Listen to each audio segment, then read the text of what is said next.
एक बार की बात है, एक आदमी हाथी शिविर में गया। उसने कुछ अजीब बात देखी। बड़े मजबूत हाथियों को पिंजरों में नहीं रखा जा रहा था या जंजीरों से नहीं बांधा जा रहा था। इसके बजाय उनके एक पैर में एक छोटी सी रस्सी बंधी हुई थी। इससे उस आदमी को आश्चर्य हुआ कि हाथी रस्सी तोड़कर भाग क्यों नहीं गए। भ्रमित लेकिन उत्सुक होकर उस व्यक्ति ने एक व्यक्ति से पूछा जो हाथियों की देखभाल करता था। उसने कहा, अरे ये विशाल हाथी रस्सी तोड़कर भाग क्यों नहीं जाते? देखभाल करने वाले ने मुस्कुराते हुए समझाया, जब ये हाथी बच्चे थे तो हम उन्हें बांधने के लिए एक ही तरह की रस्सी का इस्तेमाल करते थे। उस समय रस्सी उन्हें जगह पर रखने के लिए काफी मजबूत थी। जैसे जैसे वे बड़े हुए उन्होंने यह विश्वास करना सीख लिया कि वे मुक्त नहीं हो सके।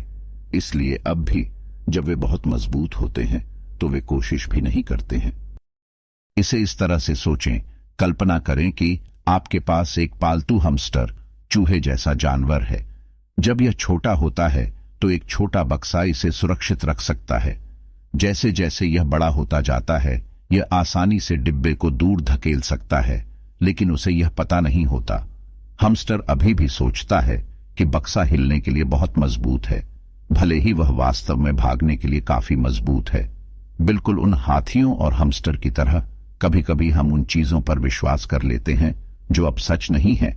हम खुद को रोकते हैं क्योंकि हमें लगता है कि हम कुछ नहीं कर सकते, भले ही हम वास्तव में कर सकें। यह कहानी हमें दिखाती है कि हमें उन मान्यताओं पर सवाल उठाना चाहिए और उन चीजों को आजमाना चाहिए जिन्हें हम असंभव मानते हैं। जैसे हाथी रस्सी को तोड़कर आजाद हो सकते थे, वैसे ही हम भी अपनी मानसिक सीमाओं से आजाद हो सकते हैं। यह कहानी हमारे कार्यों पर प्रशिक्षण और विश्वास के प्रभाव के बारे में एक शक्तिशाली संदेश देती है। हाथियों और रस्सी की कहानी एक रूपक है जो हमें याद दिलाती है कि कैसे हमारे पिछले अनुभव और अनुकूलन हमारी धारणाओं को आकार दे सकते हैं और हमारी क्षमता को सीमित कर सकते हैं। कहानी में हाथियों की तरह हम अक्सर उन विश्वासों के कारण खुद को रोक लेते हैं जो हमारे पहले के अनुभवों में स्थापित थे। यह कहानी इन सीमित मान्यताओं पर सवाल उठाने, हमारी धारणाओं को चुनौती देने और हमारे भीतर मौजूद विकास और परिवर्तन की क्षमता को पहचानने की याद दिलाती है। यहां कुछ सुझाव दिए गए हैं कि हम अपनी मानसिक सीमाओं से कैसे मुक्त हो सकते हैं और अपने लक्ष्यों को प्राप्त कर सकते हैं। नंबर 1, अपने बारे में सकारात्मक विश्वास विकसित करें।